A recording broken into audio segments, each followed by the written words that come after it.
Oh, friends, you are going to love this hot topic today. Women of all ages feel this crazy need to hurry up and get to the next season of life.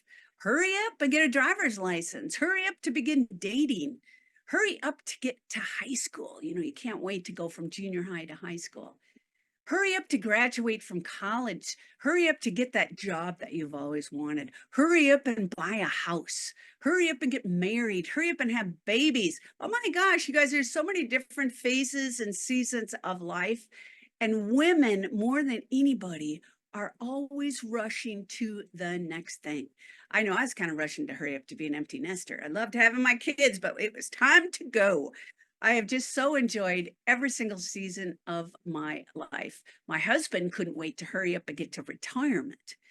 So we all have a mad dash to that next phase of life. And this show we're doing today is a show for every single age and every single phase that you're in. Listen in and gain a bit of wisdom from our guest, Heather Creekmore, as she shares on the tension. There's a tension that we have between our drive to get on to the next season of life and our desire to stop the clock. Heather, welcome to our show. Oh, thanks so much. It's great to be with you, Shug.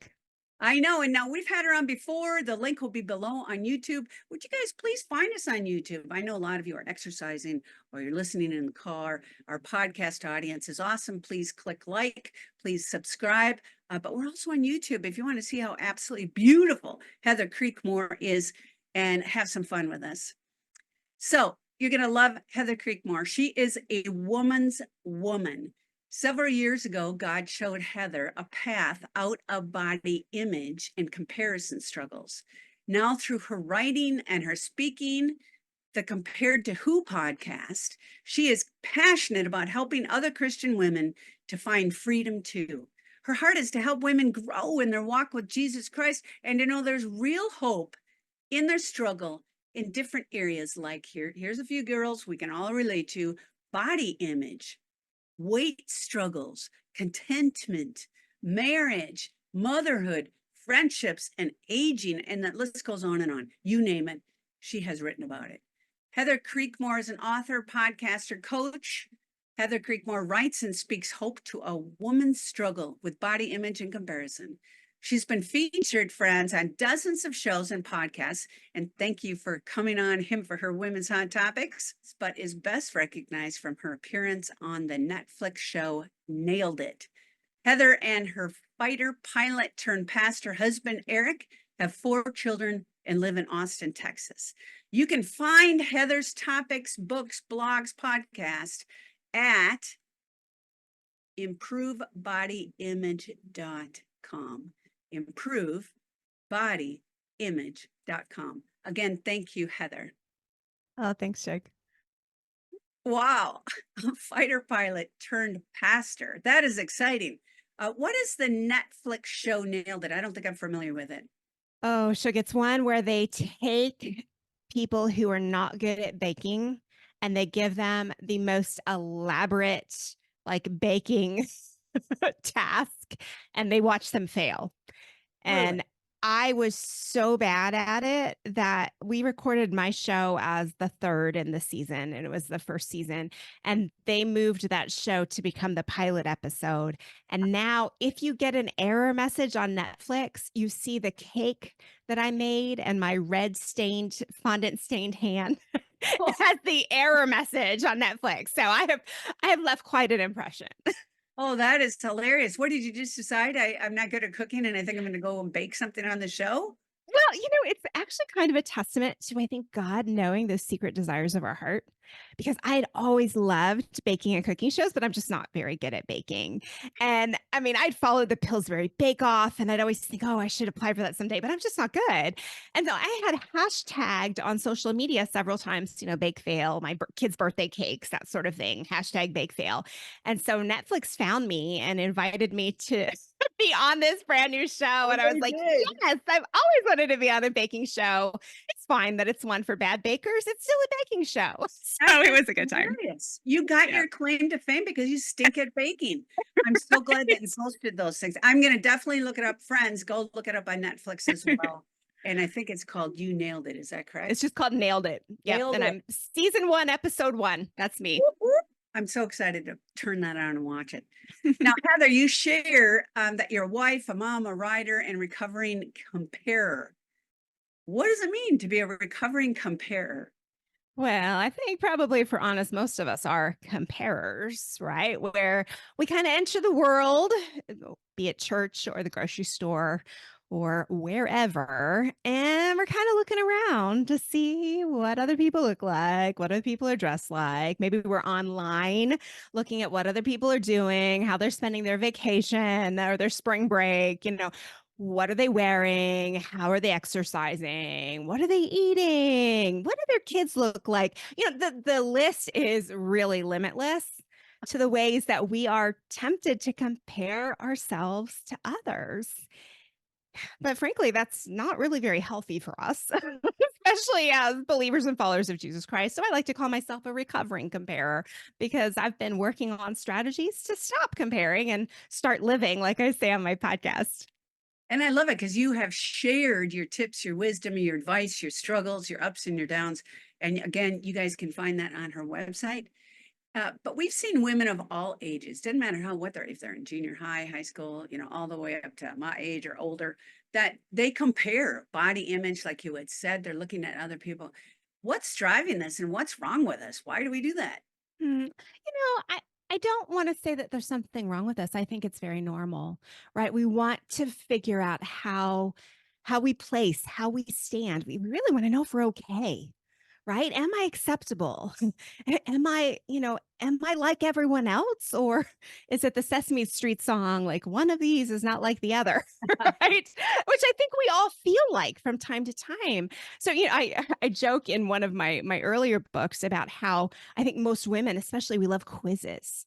Why do we love quizzes so much? We love the quiz in the magazine or the quiz online. We love them because when we take a quiz, and we find an answer that sounds like us, it's like, yay, I'm okay. I'm not strange. They knew about me. They knew I did this thing. They knew I had this thing. I am validated that I'm all right. So I think there's just something inside us that wants to know we're okay. The challenge, Shug, is that trying to validate ourselves, trying to form an identity based on how we stand with other people or how we compare to other people. I don't really think that's what Christ has designed for us. And so, although it's normal and expected to some degree, I think as Christians, we can find a better way. Yeah, absolutely. And I love what you say too, that we're rushing from one thing to the next thing, the next big event to the next big event, but then we're missing the days in between. And so share with us your wisdom, if you would please, on what is the key to finding an abundant life. And the second part of that question is, when does real life happen? Oh, yeah. I think my theme song has been that old country song. I'm in a hurry to get things done. I rush and rush until life's no fun. That's been my life theme song.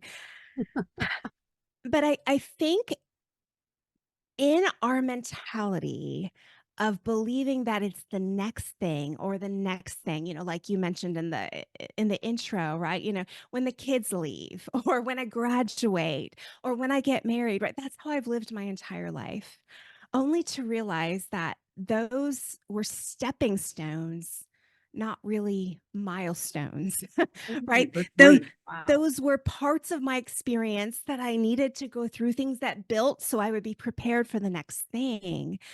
But I think it's really tempting for us to, I would say, almost idolize those milestones. As soon as I get there, then I'll be happy. Then I can rest. Then I'll feel joy and peace and all the things.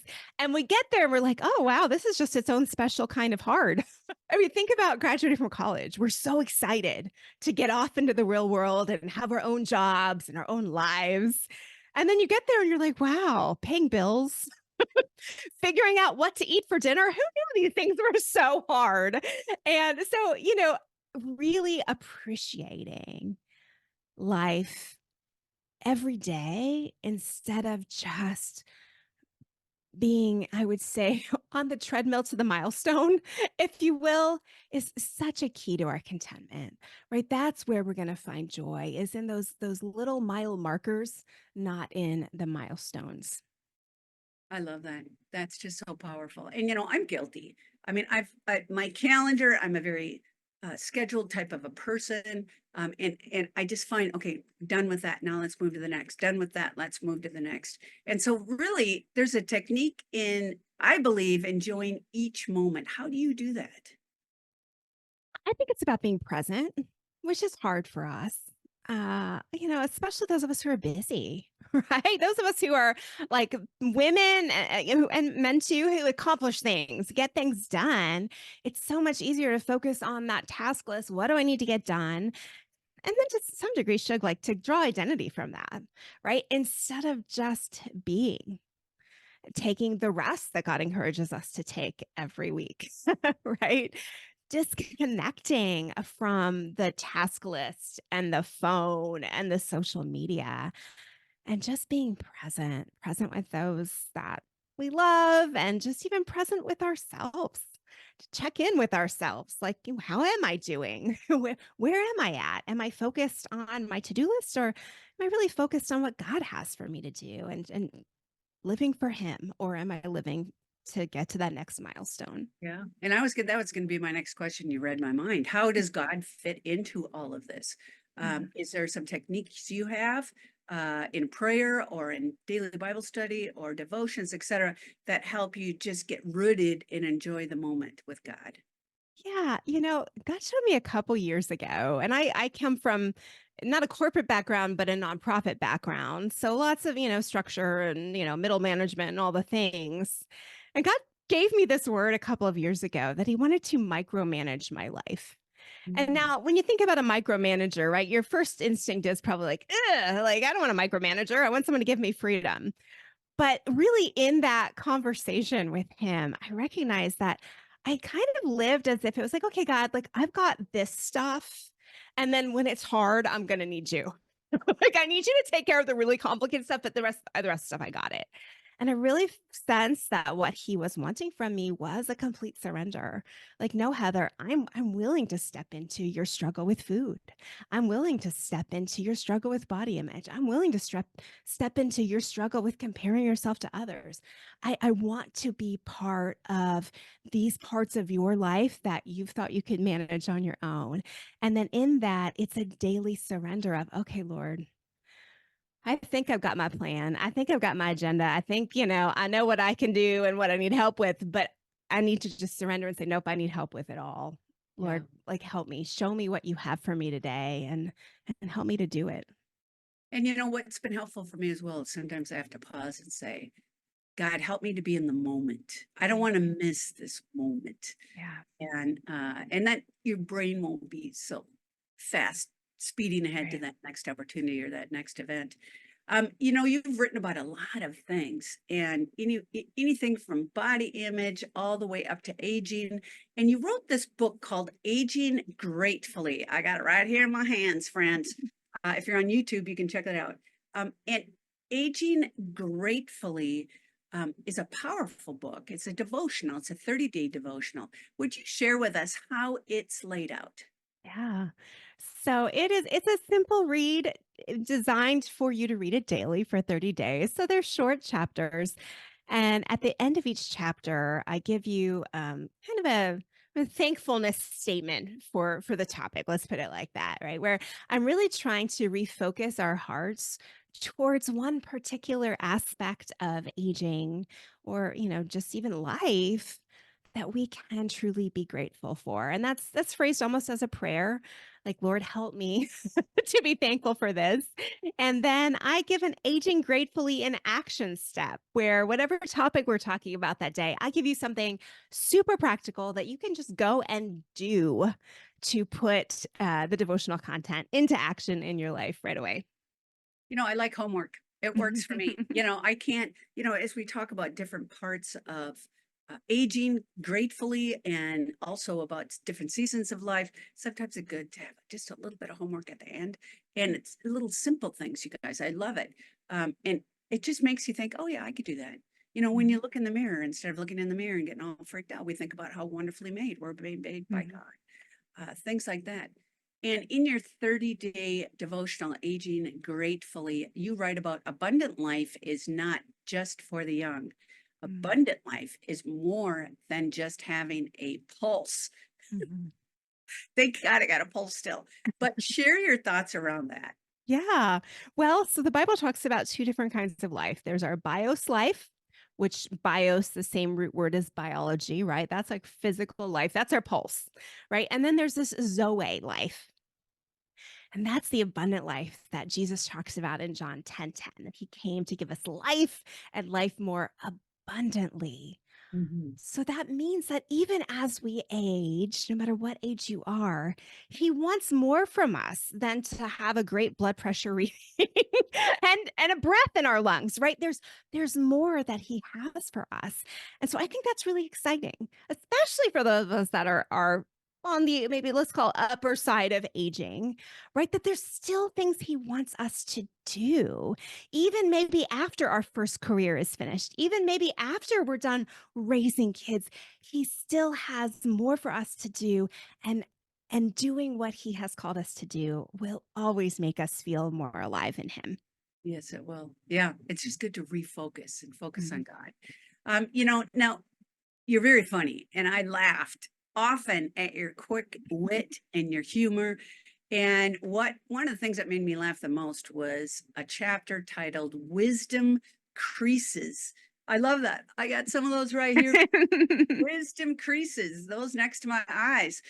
Share with us, what do you mean by that? It's such a creative term. I love it. Yeah, well, I'm talking about wrinkles, of course. But, it's Wisdom creases. our culture despises aging, right? And that's probably not an overstatement.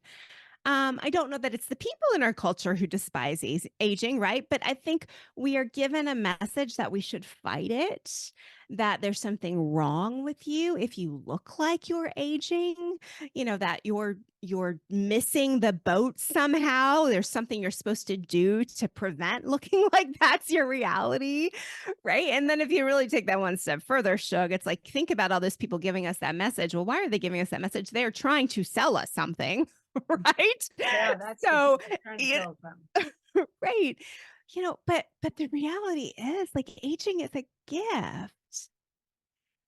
And what would it look like instead of to think about our wrinkles, our graying hair, to think about those as like signs that maybe I'm not as relevant anymore, or signs that, all these things we tell ourselves that aren't true, but I'm not as valuable anymore. Oh, I'm not as attractive anymore. All these things because I've got the wrinkles and what would it look like to reframe that? Be like, you know what? Now I'm qualified. Like, now I'm qualified to speak into the lives of younger women. Now I've got some hard earned wisdom after years and years of life experience and maybe even years and years of walking with the Lord. Like, I know he's faithful. I know he's trustworthy. And you can take one look at my wisdom creases and you can know that I'm someone you can ask about that because I've lived it. What would it look like to reframe it to where this is a benefit, not not a detriment? Well, I think you did, and you stated it really well in that chapter. You said, what if you consider your wrinkles the storylines of God's grace in your life? I'm going to repeat that, friends. What if you consider your wrinkles the storylines of God's grace in your life? The more lines you have, the more grace you've been shown. And some of us have more grace than others. Mhm. So, so I absolutely love that. And what a creative way to think of that. I absolutely loved it. Good job. Good job. Hey. So, as we talk about the different chapters that are in your book, the devotional, it's 30 days, like you'd already said. They're very brief, you guys. It's a very brief, easy read. It's humorous, it's fun. Heather brings in these illustrations of her own personal life and then just weaves it all together in such a beautiful way for us to really, truly appreciate aging. And you share about how can we be in the moment. I love that. Ladies who lunch. And I want you Mhm. to know, girl, when I read that, I called up two women Uh-huh. who wanted to get to know better. I thought, man, I'd love to be their friend. And I Yeah. called them up literally, and we have lunch tomorrow. There's Oh, going to be wonderful. us all together. And we all don't know each other very well, but I just really wanted to get to know them better. And it was because of your prompting, ladies lunch. How to, I love that. Another one was how to dress your age. Ha! I got to tell you, that's a good chapter too. You're going to get a lot of laughs out of that one. And it's not what you're thinking. Gaining weight. I'm not going to tell you what that means, but you got to watch it because it's really, or look at it and read it because it's really worthwhile. Thriving in a new season, gaining confidence. You know, ladies, this new chapter of our lives might be the kids are gone, or you've moved, or your husband's retired, or something else, and you need to gain confidence in your life. And I loved the points that you brought up in that chapter. They're all very valuable and useful in all seasons of life. Friends, if you're anywhere from a teenager to a college student, this book is helpful. And that as you age and all the way up, we can apply those things to our life as well. If you're a woman, this book can help you. Heather, do you have a favorite topic from this devotional? Oh, I loved writing about the pause. And I know that won't be relevant to all of the listeners, but for those who are, 40 and above and things are changing, that was a fun topic for me to approach. Just a friend of mine used the expression just casually. We were at lunch one time and she talked about having a personal summer. And I was like, what are you talking about? Having a personal summer? And then she explained she was having a hot flash. So it's summer for her while it was winter for everyone around her. And so I thought that was a lot of fun. Just exploring, all of these topics, Shug, that, all these aging topics that we see on social media and they're just, always kind of flying at us. But it was kind of fun to approach that one and think, okay, well, like, what is the Bible doesn't really say anything specifically about menopause, but yet we know that like this is how he made our bodies. And every woman that went through it to become a quote unquote woman at puberty, right? Like to, who went through all those changes, she's gonna have to go through those changes on the other on the other side of that too. So, like, why can't we laugh about it and talk about it and make it more normative and less shameful? Yeah, I love it. My niece just today, is going in for surgery to have a hysterectomy. Mhm. And I told her, I said, praise God, that's a happy day. I mean, really, I was super happy when that happened. Now, guys, I Right, know you might get offended, but women, we all get that. And right, it was a happy day for me because now things don't have to evolve or revolve around those challenges monthly. right. So I was just very thankful when that had to happen. And I hope and pray that everything goes well for her, which I believe it Yes. will. So you talked about one of your favorite chapters was pause. Mine was about mentoring. You Mm, talked about mentoring in the grandma section, yeah. and I really do believe on day 23 when you were talking about mentoring, I believe that was especially for me.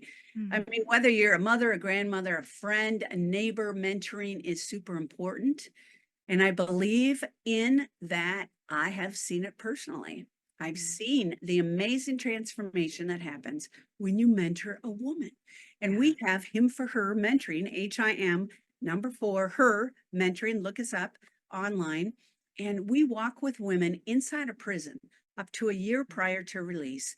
And then, right when they get to the gate, ready to be released, we've already met with them. They've already bonded with us. We've already made a plan on getting a second chance out in life. And we meet them there and walk with them another year post release. It Okay. is amazing. And Heather, just to confirm what you're talking about in mentoring, I just got a phone call from one of our past mentors. Mentees, and she called me up and said, Shug, I've been through your entire program. It has changed my life. It's turned me around. Can I be a mentor for you, Mm, for love your it. program, for those women coming out of Love it. prison? And I have applications waiting. So if Love anyone it. wants to become a mentor or start this program in their city, please let me know. Himforher.org. You can go there and look us up. So I had a little commercial there for a minute. Love Thank it. you, Heather, because the mentoring is so important. And I think that it really makes a huge difference, especially if women feel they have something they can offer to another woman, a little life experience. Right. Younger women really need older women to come alongside them and mentor them. Get involved in your church, get involved in this ministry, whatever it takes. So have you Mm. had a mentor in your life? I did, and I write about one in the book. Her name was Loretta, and she was in her 80s when I was a brand new mom. And you just mentioned if you think you have something to offer, I'm going to say that even more blanketly, everyone has something to offer. Yes, they do. Because really all Loretta needed to do was buy me lunch at Panera Bread. And that was a blessing to me. I didn't need any great, wisdom, although she did offer that as well. But just the simple act of kindness of taking a brand new mom who didn't get to eat lunch out very much anymore, and just giving me a moment of adult conversation and her listening to my concerns and my frustrations and my sleepless babbling and just saying it's all going to be okay. It won't be like this forever. And that touched me, so I think we all have something we can give to another. And again, Shug, that's what makes us feel alive. It's not it's not getting all the surgeries and doing all the anti-aging things and making sure that our bodies never look older. Like that's a surefire way to feel dead. Right? You might look okay on the outside, but inside you're not going to feel alive. But offering of ourselves, making ourselves that living sacrifice, like Romans talks about, and being a mentor, I mean, that is what is going to make us feel alive as we age. And if you're wondering if you should do this or where you should do this or how you should do this, I encourage you right now to bow your head and pray, to Mm. ask Jesus into your heart. If you've never done that before, it's a simple prayer and it's your words, not mine. But it could be something along the lines of, Father God, I want you in my life, Jesus. Help me to turn away from my old life and to turn toward you. If there's something I can do, Jesus, that would offer to somebody else an opportunity to rise up in victory in Jesus Christ. Use me for that, Jesus. And if you guys said that prayer for the very first time, would you let me know? We've got a free gift for you. And if you've listened to this show, the first 5 people will receive one of her wonderful books, Heather Creekmore. And it's going to be amazing. It's right here, the Aging Gratefully book. And every single chapter is a jewel, 30 days of a gem. And so you definitely need to pick it up and read it. And it will be my gift to you. But it's important to know that we have to lean into God. We got to pray to God. We got to invite him in our heart to even be led by him. And it's simple. In Romans 10:9, it says, if you confess with your lips, Jesus is Lord, and you believe in your heart, God raised him from the dead. 3 words, you are saved. It's as simple as that, my friends. It's not complicated. You don't have to be a religious scholar. You are saved. Amen. And that brings us to community. You talked about community in your book, and I just want to touch on it for just a minute, if I could, before we close. When Blaine and I decided to go RVing full time and meet people on the road and interview people on the road and just the travels that God would give us, the God ordained appointments. I was so excited about it, and I'm still excited about it, and I still love it to see what God's doing in and through people around the whole entire country. But what I missed the most was community. I was lonely for community, for something stable, for your church, for calling up your girlfriends and let's go to lunch, etc. And now we're kind of planted here 6 months in Naples, Florida. Tough life, I guess. And community is happening here. And I love it because we're starting Bible studies together and I'm getting to know other women together. It's just a wonderful adventure and an opportunity to have a community. Why is it important, do you feel, Heather, that women find community at any age? Well, community is where we grow, but community is also, I'm going to say, where we heal shame. Right? I mean, it's C.S. Lewis, I think, said, friendship is born the moment one person says to another, oh, and this is my paraphrase of C.S. Lewis, but oh, I didn't know you struggled too. Right? And so when we're alone, those things that we struggle with become so much bigger and feel almost insurmountable. And then we let the enemy convince us that we're the only one who thinks like this. We're the only one struggling. We should just really stay by ourselves, stay hidden, lock yourself in your basement so no one sees the way your struggles, no one knows your struggle. And it's like when you allow yourself to be part of community and have those conversations, build genuine, authentic friendships and relationships, that's when you also have the opportunity to heal and learn that, oh, wait a second here, we all struggle. But the best way for us to struggle is together because that's how God leads us out of that struggle. So it's just, it's so important not to try to do life alone. Jesus didn't do life alone. I don't know why we think we should. I love the way you talk. You're hilarious. Friends, I am so thankful, Heather Creekmore, to have had you on our show. I'm Thank so you. thankful that you came, shared your book, the book Aging Gratefully. You guys find it anywhere that you buy your books, as well as you can go to her website, which is improvebodyimage.com, which we all struggle with, girls. You know, there's nothing that she talks about that I know that each and every one of us have experienced. And so I think the most important thing to remember is to focus on Christ, to remember to get the love thing right, and to be open. And that's what you've done with us, Heather. You've been open with your heart and you've shared what was on your heart. Thank you so much. Is there any way we can be praying for you before we part? Oh, just I just pray that more people, more women especially, will hear the message that they don't have to struggle with these things alone. I think a lot of the body image and comparison things are things we don't talk about as women very much, and we think we have to struggle by ourselves. So that they would get the hope and that there's there's freedom in Christ even in these areas. There is freedom. Mhm. There is freedom. I love it. The more you get to know Jesus through his word, the more free you'll become. And Amen. so, friends, you know I love you. Our show is listener sponsored, so please find us at himforher.org, become a mentor, donate, pick up Heather Creekmore's books, and find her at improvebodyimage.com, especially if you want her to come and speak at your women's events and your um, anything that's women driven, because she's amazing. She's not only beautiful, she's hilarious. And so, friends, until next time, I'm Shug Bury. You know I love you. Over and out.